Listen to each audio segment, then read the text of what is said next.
In this video, I'll show the changes for Overgrowth Alpha 164, which you can try if you've pre-ordered. This week I started working on knife combat. Knife slashes are unique in that they require very little force, so unlike the other attacks, they don't need built-in footwork to support them. This means that you can move around freely while cutting with the knife, and can even dodge attacks without stopping. On the other hand, slicing an enemy has no direct effect on their balance, so you can't use knife slashes to interrupt an attack. The weapon design in Overgrowth is intended to give each weapon simple but distinct mechanics, so that the game plays very differently depending on what weapons are in use. This agile slashing mechanic seems to support that goal so far, because it feels very different from unarmed combat. The results of knife slashes are also quite dramatic, so it should work well for distinguishing the different levels of violence in the game.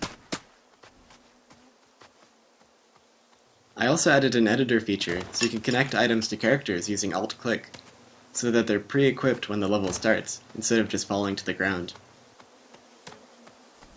For now, knife versus knife combat uses the same blocking mechanics as sword fighting, which will have to be changed soon since it doesn't make much sense. However, it still makes for some interesting fight scenes. There's a lot more work to do on the knives, such as stabs, disarms, sheathing, throwing, and hit reactions, but I'm pretty happy with the results so far.